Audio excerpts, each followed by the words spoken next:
been a while since I've been on here. I posted a video today of me processing through some of just kind of recounting what happened with my kiddo's dad, my ex-husband, the death of my kiddo's dad, the death of my ex-husband, and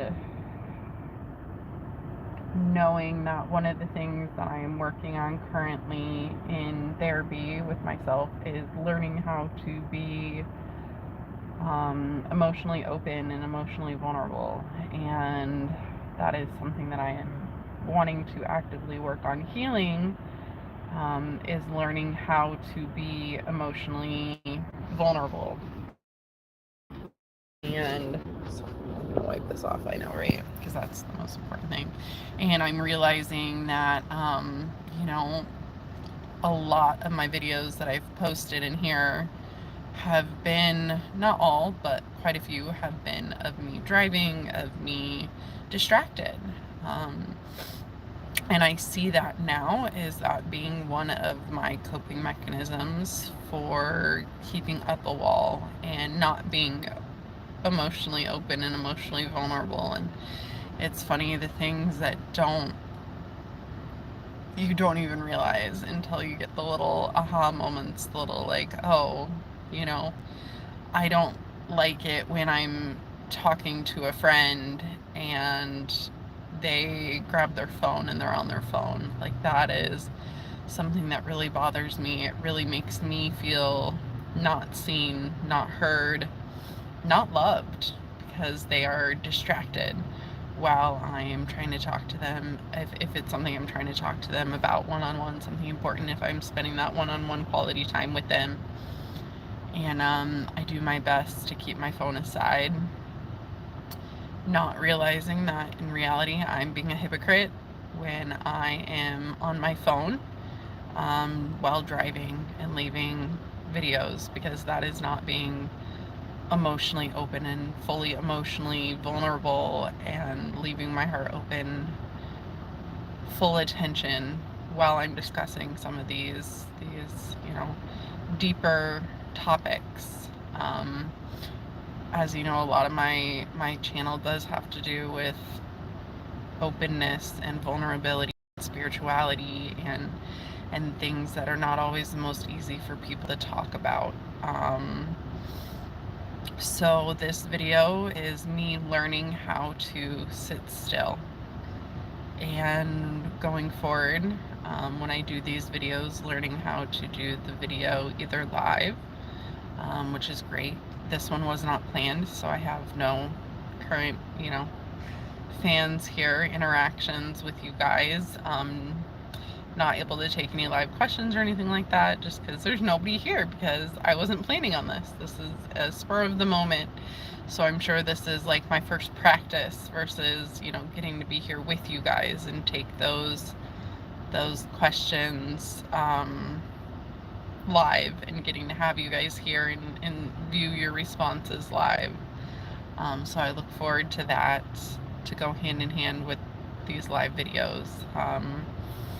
And I just wanted to share, I shared on here about the death of my ex-husband. I reached out to a relationship coach.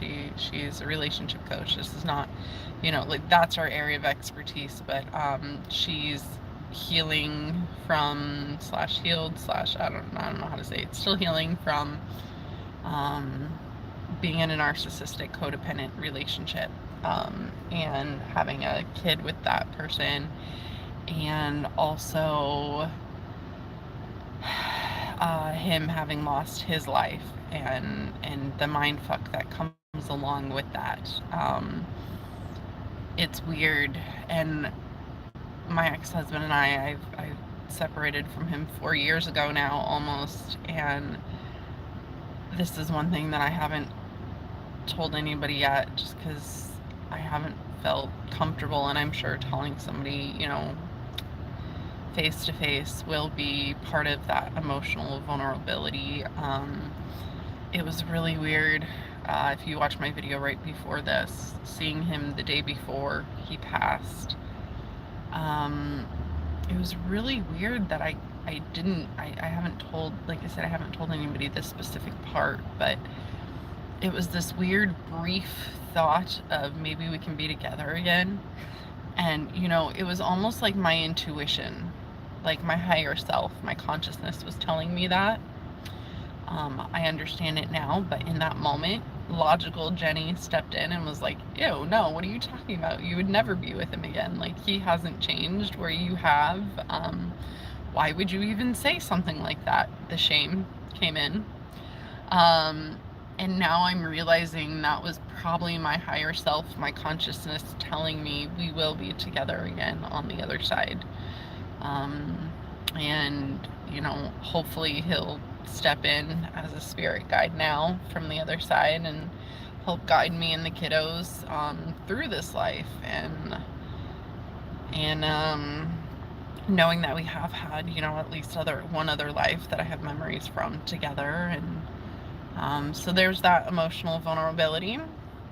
And also wanting to share just a few of the signs that I didn't share in the previous video that I just didn't even think about sharing. Again, it's like when you share certain things with certain people, and part of this channel is about signs and synchronicities and serendipities, and I've had quite a few spiritual signs lately. Not any inkling of knowing of Dave's passing, but more so of my family members that have passed that have let me know that they are here with me.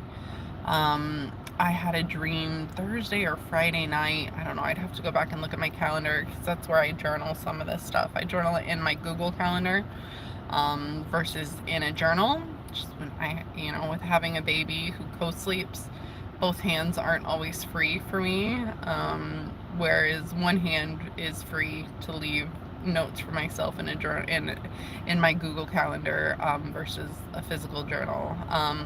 So Thursday or Friday night, I had a dream. This one I think I might have put in that video of my childhood dog, and it was really cute the way it came about. It wasn't of her specifically, like I didn't see her, but it was knowing that it was her in my dream because I was at this auction for buying dogs. I don't know why you would buy dogs at an auction. I don't know. Dreams don't make sense, right? And I had purchased a couple of dogs, and I go home after the auction, and part of the requirements for me with these dogs was they needed to be good off leash. They needed to be well trained with me off leash. They needed to be like attached to me, and not run away like my current dog, who will just the second he gets the chance. He's always happy to come home, but he has no problem bolting away from me in the slightest. And I was standing outside of my home in the dream, and there was a guy standing outside with this big dog, and up come running these two little dogs, and there was like a water dispenser out front, and it was the kind with the little push button on top and the spout, and the dogs came up and they were like drinking directly from the fountain. And the first one was a terrier mix of some sort, and the second one was this cute little full bred Lhasa Apso, like just absolutely looked like a Lhasa Apso. It had the cute little like bun that they put on top when they like do their hair.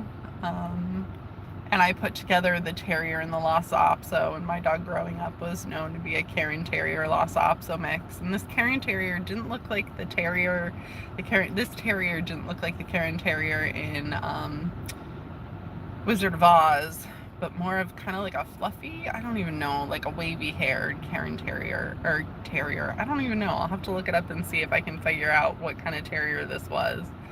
But I knew terrier and Lhasa Apso meant like my dog Samantha, my childhood dog, who was supposed to be a Cairn Terrier Lhasa Apso mix. And then before Dave's passing, again, so these were before I knew of Dave's passing. I saw some, I did see one, I do think I said this in the video. I saw one Alaska plate and then several Montana license plates.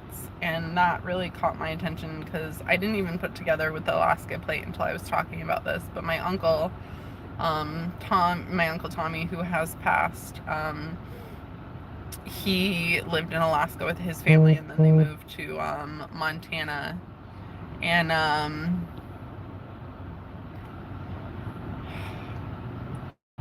I just got news from my, gosh,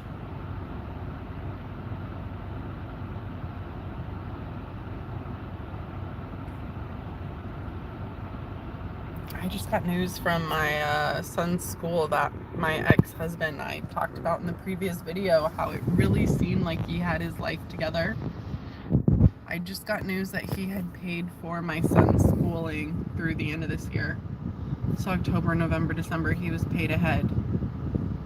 I mean, come on, what are the odds? What are the chances? What are the... How? I swear it's like, that to me is even more, because I was kind of freaking out about how am I going to pay his half, and freaking out about benefits, and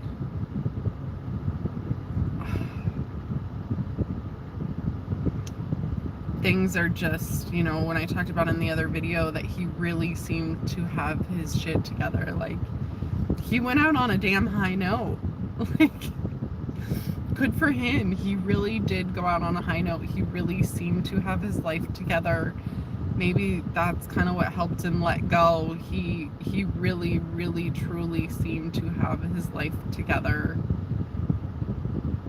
He paid through the end of this year. That is, it's the end of September, and I'm sitting there wondering how I'm going to pay for his half of my son's school in October.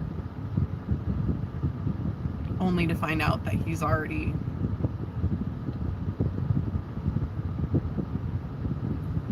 Anyways, seeing Montana license plates, and my uncle Tommy lived in Alaska, and then him and his family also lived in Montana, and that's where he was living when he passed. And yes, I do live in Arizona. Yes, there are a ton of snowbirds, but I'm not seeing North Dakota, South Dakota, Colorado. You know, I'm not seeing any of those states. I saw one Alaska and like a few Montana. And it just caught my attention because I don't know if I'd really ever seen Montana license plates before. And I knew that was my uncle, like, reaching out to me, and I saw one, I believe it was this morning, sometime recently, and that's when it finally clicked of like, oh, that's my uncle from the other side. And another one I had was when I climbed into the car with Lily the day of finding out that Dave passed, and I climbed into the car and a song by Louis Armstrong came on right away, and it was Something Something Rose. Beautiful, with a trumpet, I think, maybe, or what is he, maybe is that a trumpet? I don't think it's a trumpet. I don't know. That's in there. A brass instrument, and it was just such a beautiful song, and I was crying during it. Rose being my grandma that has passed away, my mom's mom, and I knew these were signs now from them, letting me know that they're with me, letting me know they're with Dave. And I've talked about this one before. For those of you that aren't aware, my grandpa, my mom's dad, will send me signs of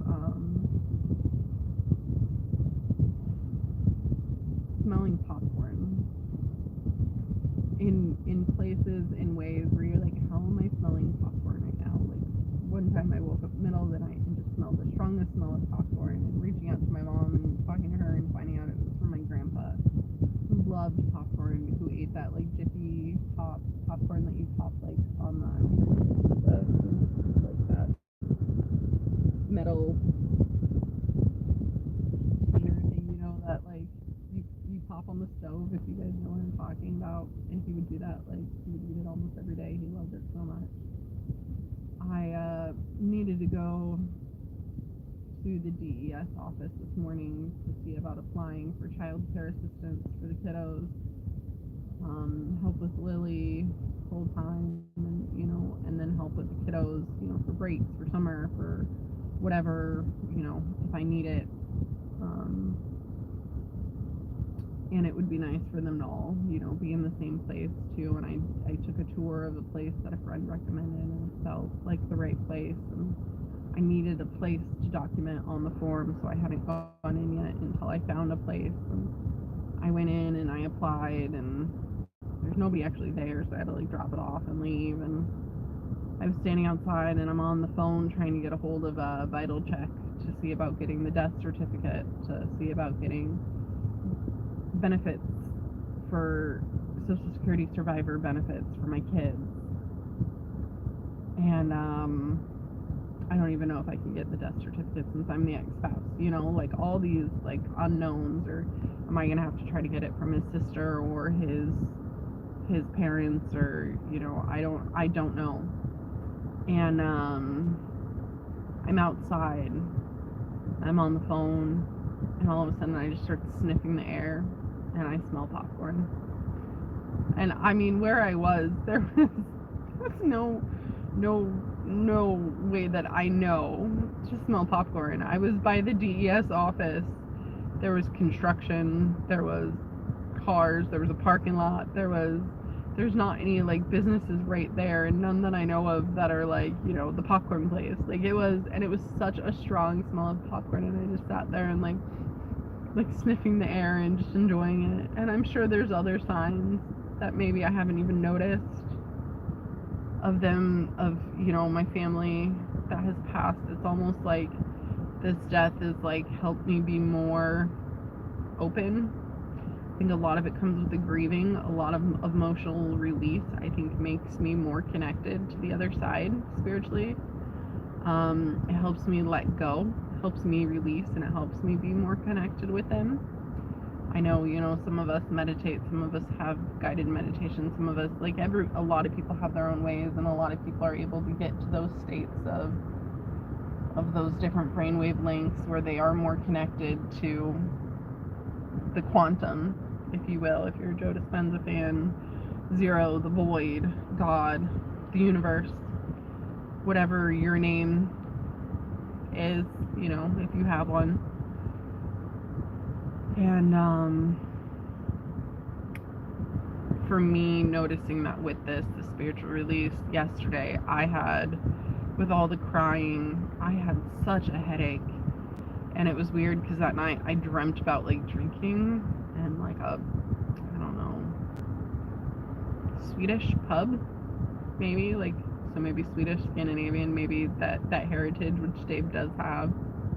I was like drinking in a Swedish pub, if I had to describe it. And I woke up feeling hungover. I felt so hungover. I had such a headache. But it's almost like that's helping me to access, to be opening different parts of my brain. And I like it. I actually enjoy that feeling now. It's like that emotional release is going to help me connect to that more spiritual realm. That's why I wanted to just come in here and share some of those spiritual experiences that I had, that I'm having, and learn how to be more emotionally vulnerable and open myself up more to connecting with you guys via live videos when I'm talking about some of these more vulnerable topics, and work on my emotional vulnerability as part of my healing. So thank you guys. I love you. Thanks for even being there with me through my videos of me being distracted. And I look forward to hearing from some of you guys soon. I love you.